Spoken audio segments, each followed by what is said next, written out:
Bom dia, galerinha do segundo ano, né? Eu sempre confundo do segundo ano. Espero que todos estejam bem. Já vou me antecipar, pedir desculpa pela iluminação. A iluminação hoje está meio precária, em virtude de ser uma aula gravada, né? Hoje eu não vou poder ter oportunidade de estar com vocês durante a nossa aula virtual, mas eu já disponibilizo aqui a aula para que a gente possa dar continuidade e seguimento à nossa matéria. Então, assim, hoje na página 366, tá? Estrutura etária no mundo.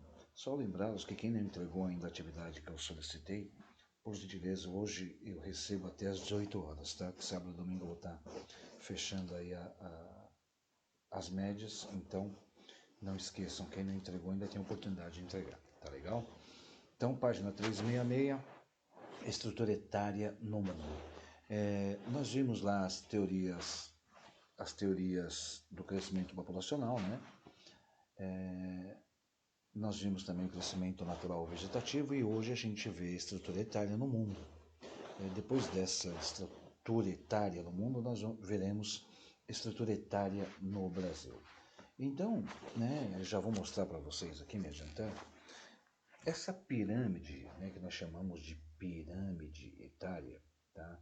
Que está aí na página 366, tá, da apostila de vocês, na 367 também tem mais duas, né? Essas estruturas etárias, elas são catalogadas no que nós chamamos de pirâmide etária. Então, professor, o que é pirâmide etária? Assim, antes de entrar lá na sequência da apostila, eu vou salientar que nada mais é do que um gráfico. Esse gráfico é organizado, gente, para classificar a população de uma determinada localidade, levando em consideração o quê? As faixas de idade e dividindo-as por sexo, tá? Esse gráfico, quando eu digo sexo é gênero, esse gráfico é formado por barras, tá? Por pequenas barras superpostas, né? Que se concentram em uma barra, né? Que se concentra em torno de um eixo. Essas barras aqui, essas inferiores, tá? Está dando para ver aí, acompanha por aí. As barras inferiores representam sempre a população mais jovem. A do meio, do centro, né? A do adulto e as menores em cima, a de idosos, tá? Essa é uma regra para nós entendermos e analisarmos aí essas estruturas, tá? Dentro dessa pirâmide etária, né, outra regra que convém ressaltar é que do lado direito sempre se quantifica a quantidade da população feminina. Lado direito, né, população feminina, tá claro? E o lado esquerdo, a população masculina. Então, mais uma vez, pirâmide etária nada mais é do que um gráfico organizado para classificar a população de um determinado local. Ele é formado por barras, né, superpostas que se concentram em torno de um eixo. Embaixo, jovens, no meio, adultos e em cima, idosos, tá legal? Sabendo isso, fica mais fácil para nós analisarmos. Professor, qual que é a importância de se estudar as pirâmides etárias ou a estrutura etária? As pirâmides etárias, eu costumo colocar assim, são importantes no sentido de elaborarem, né, um planejamento público a longo e médio prazo. Quando eu digo longo e médio prazo, que não dá para eu colher todos esses dados aqui e trabalhar a curto prazo. Então eu sempre coloquei para vocês, ano passado eu mencionei, esse ano estou mencionando de novo, e se Deus quiser ano que vem vou mencionar, que tudo na vida parte-se da premissa que tudo na vida ele tem que ser planejado. Por que se diz isso, professor? A exemplo do ano passado, quando eu falei com vocês, é quando nós temos a capacidade de parar, de nos mobilizarmos e planejar algo, esse algo ele pode dar errado, mas a probabilidade dele dar errado é minúscula, tá? Então, se nós pudermos, em todos os momentos, em todos os instantes, em todas as etapas, puder estar nos planejando, mais uma vez eu ressalto, não é que quando é planejado, não vai dar errado. Pode dar errado, sim, mas a probabilidade de errar é muito menos. E o estudo, né, da população, da estrutura etária da população, ele é importante, porque através dele é que nós podemos desenvolver planejamentos públicos, tá? A médio e a longo prazo. Por exemplo, se a estrutura etária da população apontar que é uma grande quantidade de jovens em um local, com elevados índices de natalidade, né, alerta-se aí para a necessidade da implantação de algum tipo de política. Por exemplo, controle de natalidade da China, né, que atendam aí à inclusão das faixas etárias no futuro, né, ou medidas que visem, como exemplo, a ampliação de melhorias e o surgimento de creches e escolas. Tá? Então, é importante para que nós tenhamos esses dados, né, quantitativos para poder desenvolver aí planejamentos futuros. Outra importância da observação desses dados da estrutura etária é que através deles também nós podemos conhecer a evolutiva da população, a evolução, o crescimento populacional ou a diminuição da população, né? Então, esses gráficos, né, que nós chamamos de pirâmides etárias, são extremamente importantes. Então tá lá, item 1 da página 366, tá? Vamos lá, só para poder, vou fazer aqui uma breve leitura para que vocês possam se orientar aí. Item 1. Os estudos demográficos dedicam uma parte importante do seu trabalho para a análise das estruturas de uma população. Entre outras análises, destacam-se aquelas relacionadas às faixas etárias, aos gêneros e às atividades profissionais, os quais fornecem dados que permitem conhecer a realidade socioeconômica de um país. Além dessas variáveis, tem-se análises do nível educacional e da relação entre disponibilidade de recursos de saúde e tamanho da população, muito úteis para entender de que modo a produção econômica é revertida em benefício social. Ou seja, pela quantidade de pessoas que eu consigo analisar através desses dados, eu posso reverter e desenvolver outros recursos sociais, tá bom? Item 2. A forma como a população de um país é estruturada por faixas de idade apresenta uma forte correlação com as possibilidades da evolução quantitativa desse contingente, visto que as taxas de fecundidade e de mortalidade estão ligadas à concentração de população em determinadas faixas etárias. Aqui, quando diz que a forma de como a população é estruturada, qual é o maior número da população? É jovens? É adultos? É idosos? Quando eu tenho esse dado, eu me permito a fazer projeções. Um exemplo é a Alemanha, que eu sempre coloco para vocês. Hoje, a Alemanha ela tem uma expectativa muito alta, uma taxa de fecundidade praticamente zero e o crescimento natural e vegetativo é quase nulo. Então, hoje, através desses dados, a Alemanha sabe que não pode se expor a uma guerra, né? Porque se expor a uma guerra, ela vai ter dificuldades de angariar soldados em idade para combater o bom combate. Né? Em virtude do que, professor? Em virtude de ser um país de mais idosos. Tá legal? Item 3. A estrutura etária de um país é resultado de uma série de ocorrências e transformações recentes e históricas, como a mudança da população do campo para a cidade, a melhoria da assistência médica e assim por diante. Aqui no item 3, quando diz que a estrutura etária de um país ela é resultado, ou seja, ela é reflexo das decorrentes transformações, tanto da história como do momento atual, é que se o país ele é subdesenvolvido, obviamente ele vai ter um número maior de pessoas. Se o país é desenvolvido, ele vai ter um número menor de pessoas. Através da quantidade, tá, eu consigo analisar o grau de desenvolvimento de uma região.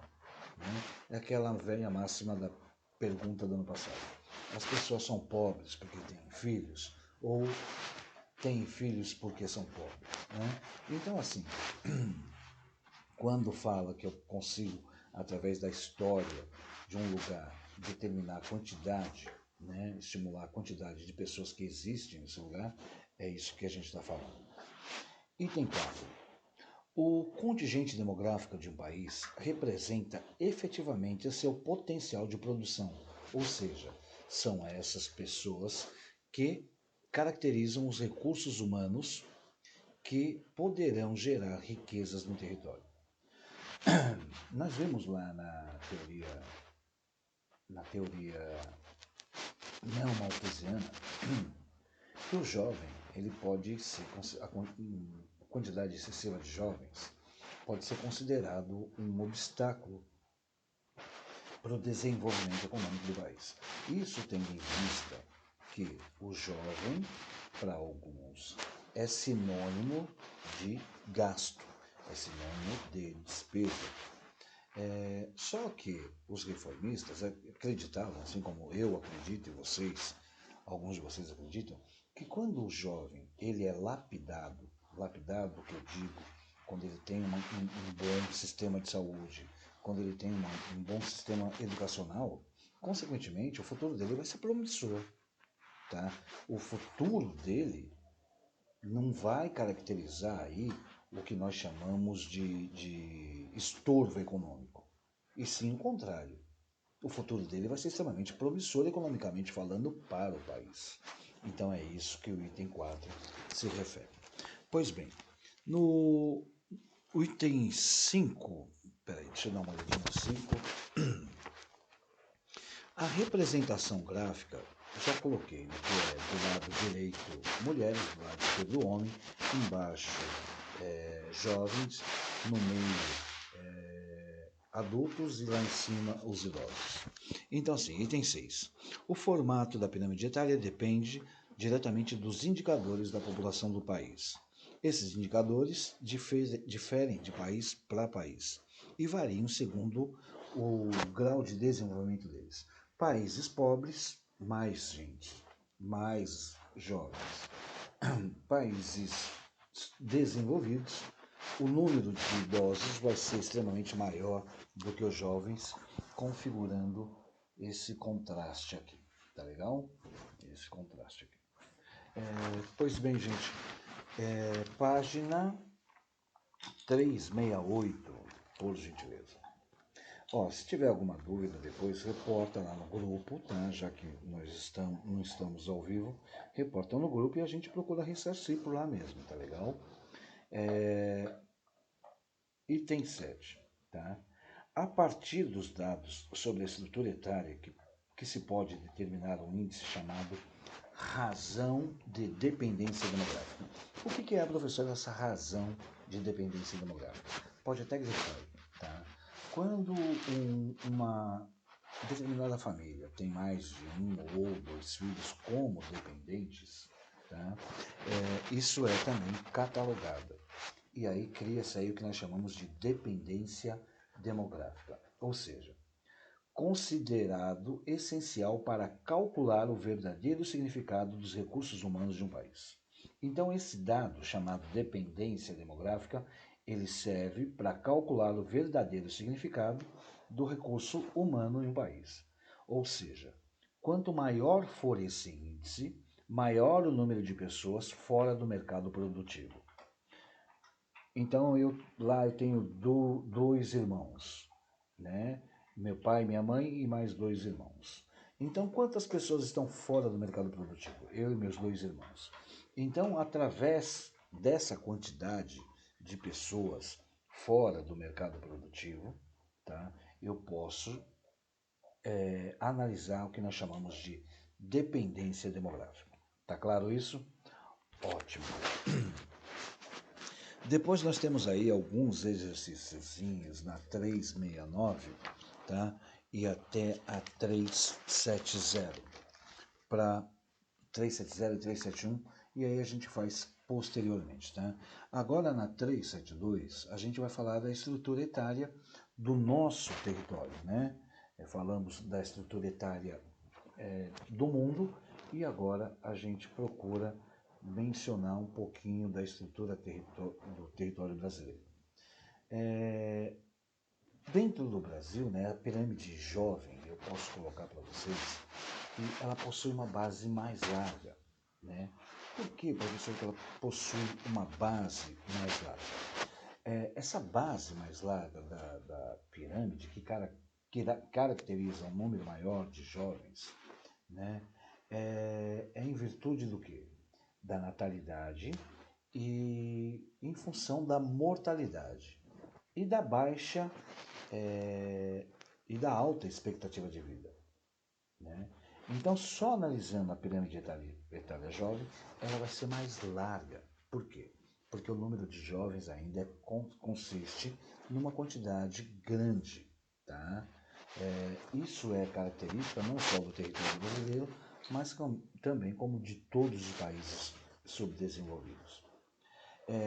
Lá no meio da pirâmide, né, que eu falei que é caracterizado pelos adultos, né, que eu chamo de pirâmide adulta, ela possui uma base também larga, porém com uma taxa de natalidade menor em face à população infantil e jovem. Ou seja, ela é larga, mas é menor do que a de jovens, né? A pirâmide brasileira, ela adulta, ela está entre aí uma das mais regulares do mundo, por assim dizer. E nós temos aí, né, se fôssemos analisar, a envelhecida, que é a população, né, acima dos 59 anos, essa de dó envelhecida, né, predominantemente tem crescido. Por que ela tem crescido? Porque as expectativas de vida das pessoas têm aumentado, né? E hoje, para alguns estudiosos, significa que é um obstáculo econômico. Professor, por que é um obstáculo econômico? Porque aquela velha máxima da Previdência Social, né? Quem paga a aposentadoria é quem o órgão responsável por cuidar da aposentadoria é a Previdência Social. Então é como se eles torcessem, né, para que os idosos, né, diminuíssem, para que o país não tenha dificuldade financeira para cuidar da Previdência. Mas, professor, você não falou que isso é quase que uma poupança, que é tirado lá do salário deles um percentual por mês para quando eles poderem envelhecer, poder usufruir? A poupança tem essa finalidade e é mais ou menos assim que funciona. Só que a previdência de alguns países, inclusive do nosso, né, desvia o dinheiro para outras necessidades, dinheiro da previdência para outras necessidades, e aí acaba encontrando aí esse problema, né, de estar saudando os aposentados. Então, por isso essa reforma previdenciária nos últimos tempos, né, para que o cara passe a vida inteira dele aí trabalhando, né, para que ele não tenha tempo de usufruir do dinheiro. Porque já pensou, a pessoa se aposenta lá com 40 e... Antes a pessoa podia se aposentar com 42, 45 anos, né? A pessoa poder usufruir até os 75, 77, que é a nossa expectativa de vida hoje. Então, isso é um transtorno para o serviço de previdência social. Vamos lá. As pirâmides etárias a seguir apresentam a estrutura da população brasileira no ano de 80 e no ano de 2010. Então, um mapa é de 80 e o outro de 2010. Então, procurem analisar aí, façam observação, né, do que mudou, do que alterou. Obviamente que de 80 para 2010, apenas 30 anos, é muito pouco tempo para a gente fazer uma análise e justificar aqui. Mas percebe-se lá no item 2, o envelhecimento da população brasileira ela é consequência da diminuição da taxa de fecundidade da população e do aumento da esperança de vida entre 1940 a 2010. Poxa, de 1940 não tinha tanta a medicina, o sistema de saúde não tinha tanta desenvoltura como tem nessa época. Professor, mas não diz que o nosso sistema de saúde é precário? Obviamente que é precário, mas perto de 40, 50, 60, ele passou por uma reforma muito grande. Antes as pessoas morriam por qualquer infecçãozinha, hoje não menos. Então a expectativa de vida, a tendência, não só agora no século XXI, não agora só em 2020, mas a tendência é que essa expectativa de vida ela cresça muito mais aí.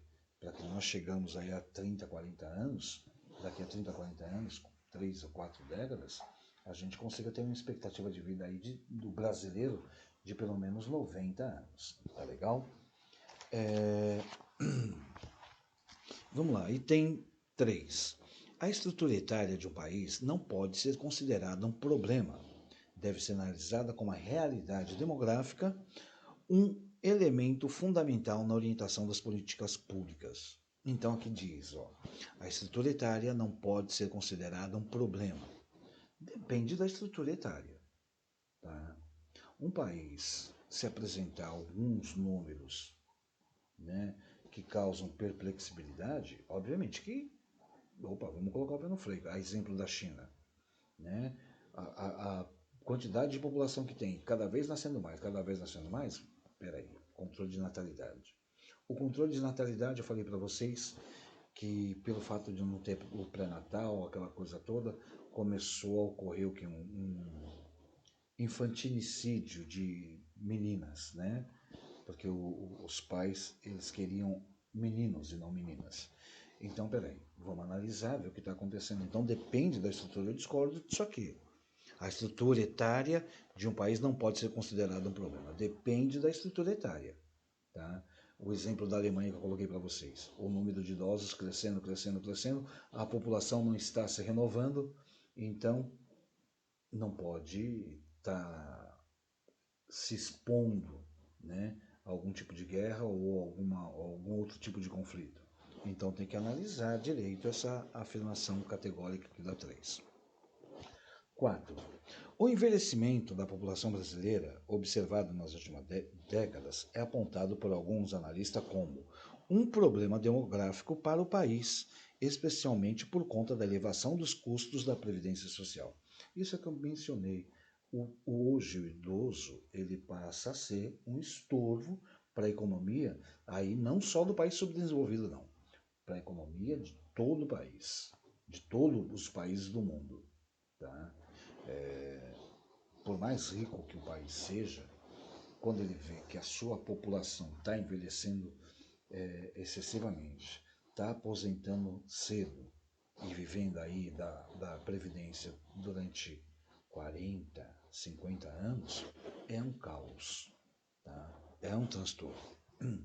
Item 5. No Brasil, a razão da dependência nos dias atuais é relativamente baixa quando comparada dos países europeus, onde se verifica a existência de um número muito elevado de idosos ou dos países africanos.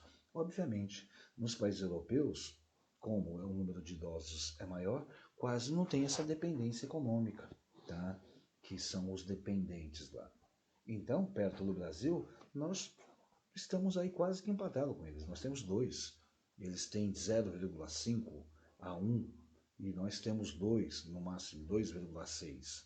Ou seja, cada família, a maioria das famílias, tem 2 dependentes. Tá legal? 6. A atual situação demográfica do Brasil pode ser considerada um bônus demográfico, ou seja, ela deve ser vista como uma oportunidade para melhorar as condições sociais da população. Professor, o que seria essa condição social da população? Gente, bônus demográfico. Esse bônus